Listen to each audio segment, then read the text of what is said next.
Hello friends, তোমরা সবাই কেমন আছো? চলে এসেছি নতুন একটা ভিডিও নিয়ে। তোমরা তো দেখতেই পাচ্ছ আমি এখন রেডি হয়ে নিয়েছি। রেডি হওয়ার কারণটা হচ্ছে আজকে হচ্ছে 25শে ডিসেম্বর। তাই 4 বন্ধু মিলে ডিসিশন নিয়েছিলাম, মানে আগের দিন, মানে চার্চে যাবো বলে। তারপরে আর কি সেই মতো আমি রেডি হয়ে নিলাম। আর ওদিক দিয়ে প্রীতম ওরা ফোন করেছে যে গাড়ি নিয়ে চলে আয়। আমি ঠিক আছে আসি। তারপর আমি এই যে গাড়ি বের করে এখন চলে যাবো প্রীতমদের বাড়ি। তা প্রীতমদের বাড়ি যাওয়ার আগে আমি প্রীতমকে ফোন করে বললাম যে রঞ্জন যাবে না, আর প্রসূন তো মিশন গেটের ওখানে থাকবে। আর রঞ্জনের কথা বলাতে প্রীতম বলল ও মাসি বাড়ি রয়েছে। আমাকে যা বাবা, কালকে বললো যাবে, আজকে বললো যাবে না, যা। তারপরে আর কি প্রীতমদের বাড়ি চলে আসলাম। প্রীতমদের বাড়ি এসে দেখলাম যে অঞ্জনদার দোকানে দাঁড়িয়ে ছিল। তারপর ওকে ফোন করলাম, ও আসলো।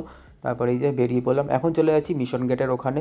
মিশন গেটে যাওয়ার আগে আমি প্রসূনকে ফোন করলাম, মানে প্রীতম বললো প্রসূনকে ফোন করে দেখ কোথায় আছে। আমি ঠিক আছে করছি। তারপর প্রসূনকে ফোন করে বললাম যে কোথায় আছিস। তারপরে প্রসূন বললো যে ফ্লিপকার্টের অফিসে আছি।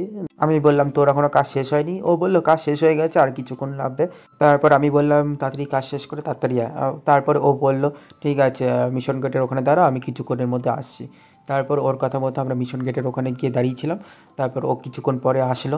আমি আর প্রীতম অনেকক্ষণ দাঁড়িয়েছিলাম। আর এদিকে প্রচণ্ড ভিড় মিশন গেটের ওখানে, মানে টোটো গাড়ি এত হয়ে গেছে, মানে কী বলবো। এদিকে ট্রেন পাস হচ্ছে আর এদিকে টোটো গাড়ি ওদিক থেকে এদিকে আসছে, এদিক থেকে ওদিকে যাচ্ছে। এই যে দেখতেই পাচ্ছ তোমরা। আর এই যে প্রীতম বসে আছে আর আমি এদিকে দাঁড়িয়ে দাঁড়িয়ে ভিডিও করে যাচ্ছি আশেপাশে। আর আর এদিকে পুলিশরাও মানে টোটো গাড়িদের দাঁড়াতেই দিচ্ছে না, মানে মিশন গেটের সামনে। মানে মানে এত জাম, তার মধ্যে এবার এখানে দাঁড়াতে দেয় না, মানে দাঁড়াতে দিচ্ছে না। মানে একটু দূরে গিয়ে দাঁড়াও ঠিক আছে, কিন্তু কাছাকাছি দাঁড়াতে দিচ্ছে না। তারপর কিছুক্ষণ পর প্রসূন আসলো। প্রসূন আসার সাথে সাথে গেট পড়ে গেছে। এই যে গেট পার করবো একটু পরেই আমরা। আর ওদিক থেকে গেট খুলে দিয়েছে, মানে গেট খোলেনি, মানে সবাই আর কি টপকে এসছে। তারপরে যে গেট খুলে দিয়েছে, এখন চলে যাচ্ছি চার্চের দিকে। চার্চের দিকে যখন যাচ্ছিলাম তখন আর একটুখানি সামনে গিয়ে আর যেতে দিচ্ছে না। সবাইকে বাদিকে একটা গলি আছে, সেই বাদিকে পাঠিয়ে দিচ্ছে, মানে সামনের দিকে আর যেতে দিচ্ছে না। যে ওপরে যে রাস্তাটা আছে সেই রাস্তা দিয়ে তোমরা যেতে পারো, কিন্তু এই নিচের রাস্তা দিয়ে যেতে দিচ্ছে না। তারপরে আর কি প্রীতম তো রাস্তা চেনে, আমি আর পরশু তো রাস্তা চিনি না। তারপরে প্রীতম বলছে আমার পেছন পেছন আয়। এটা ঠিক আছে। তারপরে যেতে যেতে এই যে কবরস্থানের সামনে দিয়ে যাচ্ছিলাম। তারপরে আমি ভিডিও করলাম, তারপরে ভিডিও করছিলাম, তার মধ্যে আবার প্রীতমকে বললাম যে ভিডিও করছি, কিছু হবে না তো? আমাকে না না কিছু হবে না, এটা তো পবিত্র জায়গা, কিছু হবে না। তারপরে আমি ভিডিও করলাম একটুখানি কবরস্থানে। তারপরে এই যে মেন রোডে উঠে পড়েছি। মেন রোডে উঠেই দেখতে পাচ্ছি যে রাস্তায় পুরো জ্যামে ভর্তি, তোমরা দেখতেই পাচ্ছ। রাস্তার জ্যামের কারণটা হচ্ছে লোকজনের পারাপারের জন্য, মানে চার্চের ভেতরে যাওয়ার জন্য রাস্তা পার করতে হয় তার জন্য। তারপর আমরা পার করে নিলাম। তার আগে আমরা গাড়িটাকে পার্কিং করে নিলাম একটা জায়গায়, পার্কিং করে তারপরে চার্চের ভিতরে প্রবেশ করছিলাম। চার্চের ভিতরে যখন যাচ্ছিলাম তখন লাইট বন্ধ, মানে কী হলো ব্যাপারটা, অন্ধকার কেন লাগছে। তারপরে যেই চার্চের ভিতরে ঢুকলাম অমনি লাইট জ্বলে উঠলো কিছুক্ষণ পর। এই দেখো লাইট জ্বলে উঠেছে। তারপর এখানে একটা সিনারি টাইপ করেছে, খুবই সুন্দর, খুবই ভালো লাগছিলো দেখতে, কিন্তু অনেকটা বড়, মানে ছবি তুলতে প্রচণ্ড প্রবলেম হচ্ছিলো। মানে অনেকটা বড় করেছে তো, মানে অনেকটা দূর থেকে যে ছবি তুলবো, কিন্তু সামনে তো লোকজনে ভর্তি, সেরকমভাবে ছবি তুলতে পারছিলাম না। তারপর অনেক এক সাইড থেকে একটা ছবি তুলেছি। আর ছবি তুলে তারপরে এই যে চার্চ আমাদের, এখন ভেতরে প্রবেশ করব।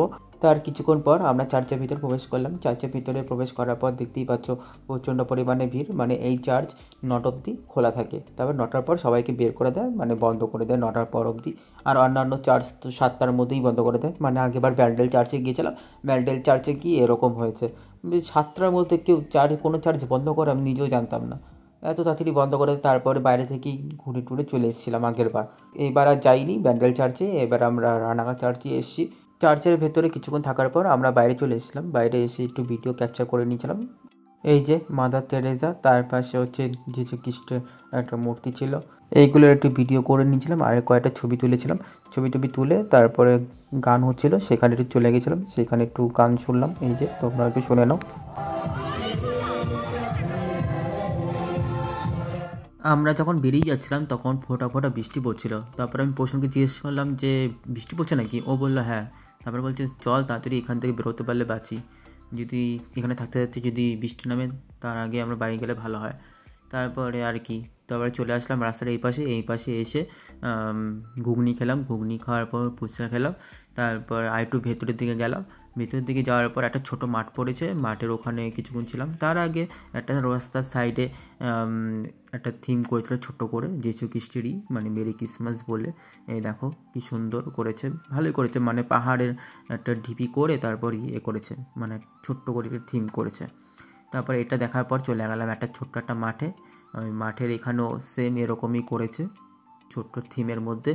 যেহেতু আজকে 25শে ডিসেম্বর বলে কথা, তার জন্য এরকম সব জায়গায় করেছে ছোট ছোট, মানে মানে আমাদের এই বেগোপাড়াটার মধ্যেই করেছে, মানে আমাদের সাইডে আবার এরকম কিছুই করেনি। এই ছোট থিমটাও খুব সুন্দর করেছে। তারপর এখানে কিছুক্ষণ থেকে তারপরে বেরিয়ে গেলাম এখান থেকে বেরিয়ে ওরা একটা কী খাবার খেলো, নিরামিষ খাবারটার নাম ঠিক মনে পড়ছে না, তারাও মনে করেনি। ও হ্যাঁ, মনে পড়েছে, মথুরা কেক খেলো, কিন্তু আমি খাইনি, আমার খুব একটা ভালো লাগে না। আমাদের মেলাতেও বসে, কিন্তু মথুরা কেকের ওপর কি একটা পাউডার ছড়িয়ে দেয়, সেই পাউডারটা আমার আরও ভালো লাগে না। ওরা দুজন খেলো, তারপর আমি আর খাইনি। তারপর এই যে হাঁটতে হাঁটতে চলে যাচ্ছি ভিড়ের মধ্যে। তারপর চলে আসলাম মেন রোডে আসার পর আমাদের গাড়ির সামনে চলে আসলাম। আর এবার আমি আর প্রসূন ড্রাইভ করব, আর প্রীতম ড্রাইভ করবে না, যেহেতু ওর গার্লফ্রেন্ডের সাথে ও কথা বলবে। এই দেখো গার্লফ্রেন্ডের সাথে কথা বলছে। আর আমরা এখন দাঁড়িয়ে আছি মিশন গেটের ওখানে, যেহেতু গেট পড়েছে, তার জন্য আমি ভাবলাম একটু ভিডিও করে নিই। চলো বাড়ি গিয়ে দেখা হচ্ছে তোমাদের সাথে। এই যে বাড়ি চলে এসেছি। চলো আজকের মতো এইটুকু।